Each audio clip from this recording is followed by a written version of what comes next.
What if I told you the muscle car era didn't die in 1972? What if the king didn't fall, he just stepped out of the spotlight? What if one of the most misunderstood cars in American history wasn't a failure at all, but a warning shot from the future that nobody was ready to understand? Because buried deep in the shadows of automotive history is a car everyone loves to forget. Car mocked by purists, ignored by collectors, laughed at by keyboard experts who've never driven one. This is the story of the 1973 Pontiac GTO. And by the end of this video, you may realize it wasn't the worst GTO ever built. It might have been the smartest one, just born at the wrong time. If you open almost any history book on American muscle cars, the story usually ends the same way.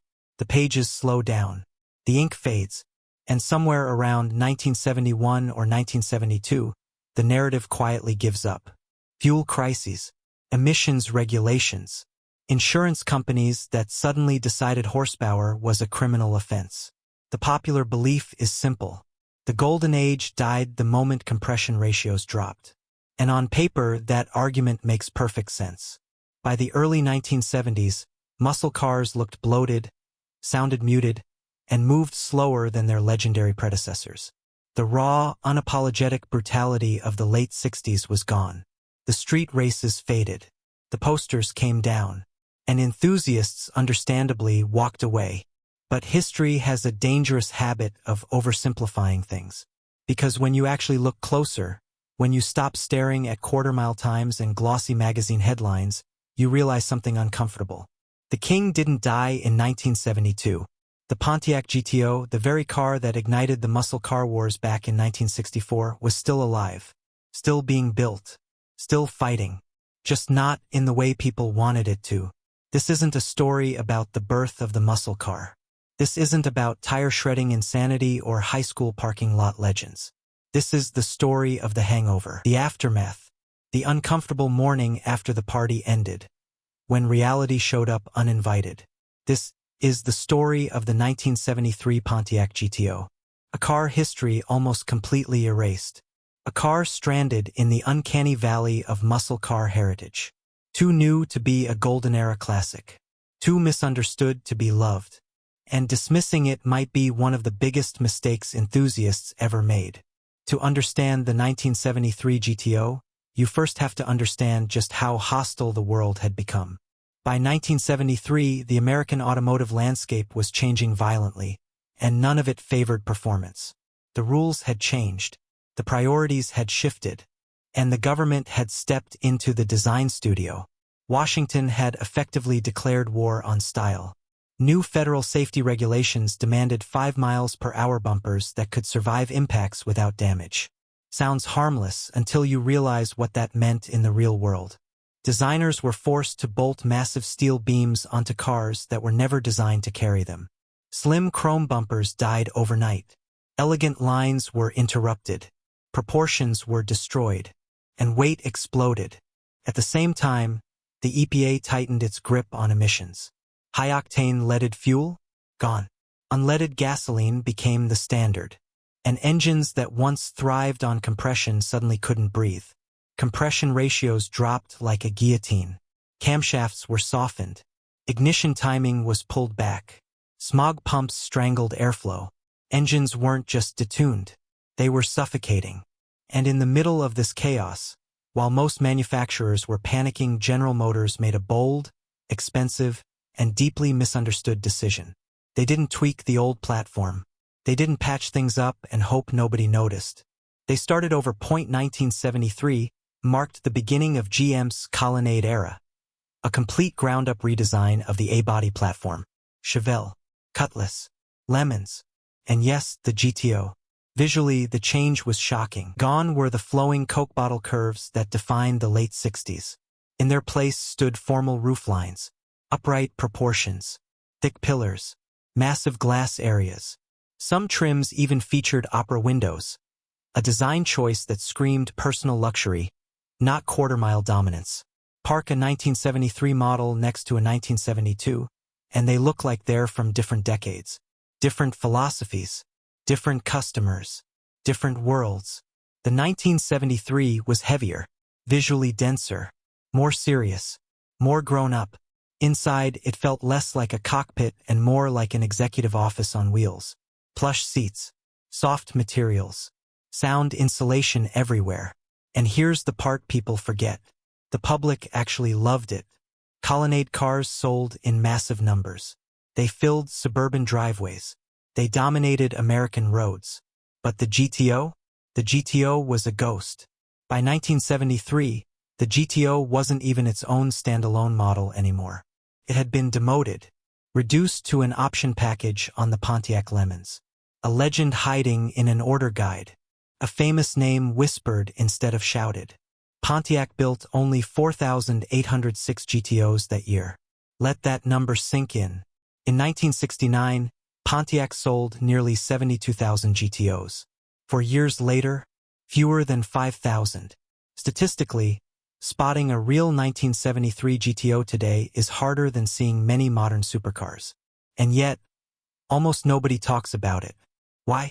Because of one uncomfortable truth that enthusiasts love to avoid. The numbers. If you walked into a Pontiac dealership in 1973 craving speed, the options were disappointing. You had 2 engine choices. Neither of them was a monster. The base engine was the 400 cubic inch L78 V8. Once a legend, once feared, now restrained. With a miserable 8.2 to 1 compression ratio, it produced just 230 horsepower.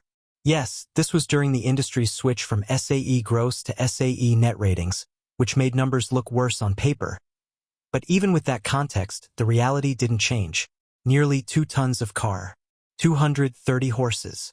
Not exactly terrifying. For buyers who refused to accept mediocrity, Pontiac offered the 455 cubic inch L75 V8. The big one. The torque monster. The last gasp of displacement insanity. But don't get too excited. This wasn't the legendary Super Duty 455 from the Trans Am. The GTO didn't get that engine. Instead, it got a standard D-port 455, 7.5 liters of displacement producing only 250 horsepower. It made torque. A lot of torque. Enough to pull tree stumps out of the ground. But the camshaft, cylinder heads, and tuning were all designed for low RPM cruising, not high RPM violence. It was smooth, relaxed, effortless. It was a tractor engine wearing a tuxedo. And the compromises didn't stop there. If you chose the smaller 400 engine, you could still spec a 3-speed or 4-speed manual transmission, paired with a 3.42 rear gear and limited slip differential. That setup offered a faint echo of old-school GTO engagement. Rowing gears. Feeling connected. But if you stepped up to the big 455, automatic only. Pontiac claimed the torque was too much for the driveline warranty. More likely, they assumed the 455 buyer wanted comfort, not confrontation. Most 455-equipped GTOs came with a highway-friendly 3.08 rear gear. Perfect for long drives. Terrible for drag racing. So what did all this mean in the real world? Quarter-mile times landed in the high 14ths for the 455. Mid to high 15ths for the 400. 0 to 60 happened somewhere between 6.5 and 7.5 seconds. By today's standards, a family crossover would embarrass it. By 1969 standards, it was painfully slow. On the surface, the verdict seemed unavoidable. The GTO had failed. It was bloated, detuned, government compliant, a shadow of a legend. But this is where most people stop thinking. Because if you stop obsessing over straight-line acceleration, and actually look underneath the sheet metal, the 1973 GTO reveals its secret weapon. This car could do something no GTO before it ever truly could. Could turn. When General Motors redesigned the A-body platform for 1973, they didn't cheap out. They poured millions into chassis engineering. Front suspension geometry was revised for improved camber gain. Shock absorbers were repositioned for better damping control. Thicker sway bars reduced body roll. Heavier duty springs stabilized the platform. This wasn't an accident.